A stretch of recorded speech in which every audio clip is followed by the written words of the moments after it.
Hey family, this is Jason here at First Baptist. Just want you to know that we're thinking about you right now. Parents, just a quick encouragement, a word to you as far as student ministry goes. We want you to know that we're going to make every effort we can to stay connected with your child.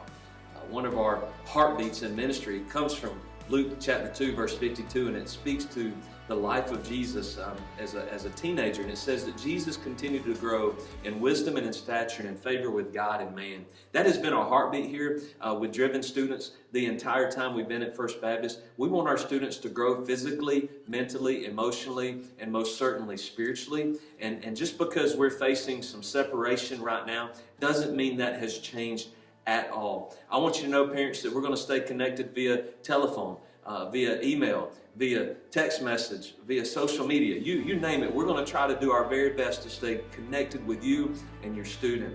I want to invite you to make sure that you're following our Driven FBC Facebook page. That is just for you, parents, so that you can stay connected with it. Also, we have an Instagram for our students. It's Driven FBC. We would love for all of our students to be following that. You know how students are sometimes. They see mama on social media, they run for mama, but look, I believe that discipleship starts in the home and ends in the home anyway, so stay connected as best you can. I also want to invite you to the website, www.fbcbarnesville.com. There's a link on there for student ministry, and it'll take you straight to our student ministry webpage, where you'll find anything that's going on schedule-wise, any changes, any updates.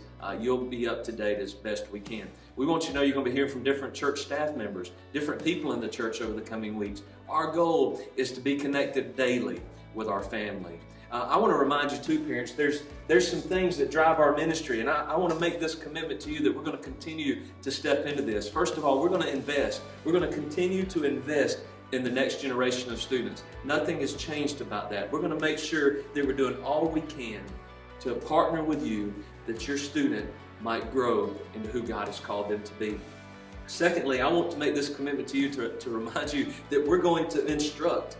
We're going to continue to instruct them in the core doctrines and the disciplines of the Christian faith. Our desire is to continue to inspire them by setting an example of a Christ-filled life, and to inspire them to be who God has called them to be.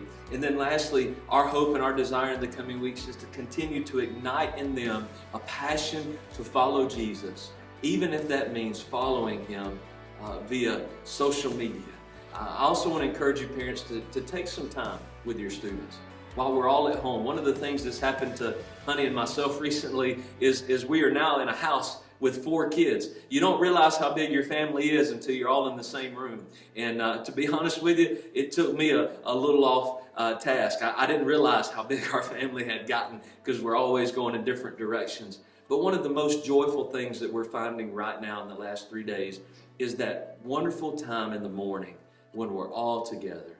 And so we've tried to have some breakfast and sit down around the table and open Scripture together. I want to invite you, parents, whether your child is 12 or 18, to take advantage of some of those slow moments and just open the Scripture together and begin to talk about what it is that God is showing you through His Word. Now, I've invited the students to join me this week in reading Romans chapter 8. My goal in the coming days is to put together some small study videos that we'll be showing online. I'd like to invite you into that as well, parents, to open up Scripture and begin there in Romans 8. Just read of the promises and the things that Paul mentions to us, that there is something bigger than the world we live in. There's something bigger than what we try to attain daily, and that is the glory of God. And so my prayer is that we'll continue to hope, not for the things we don't see, but we hope for the things we know. And one thing we do know is that God is still on the throne. That He's not been taken by surprise from any of this stuff that's happening today.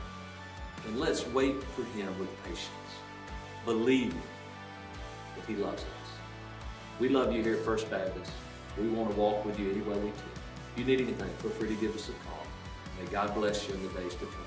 I want to leave you with a quote that I read this morning in my devotion time. I read a little devotion book called New Morning Mercies by Paul David Tripp. This is what he said. He said, biblical faith lives at the intersection of shocking honesty and glorious hope. The fact of the matter is, if we'll be honest with ourselves, We know we are sinners in need of salvation. And the honest part of that is realizing we cannot save ourselves. But the beauty of the reality is we don't have to. God did the work through Jesus on the cross. I want to encourage you to live in that this week. As we keep trying to gather together, we love you. May God bless you.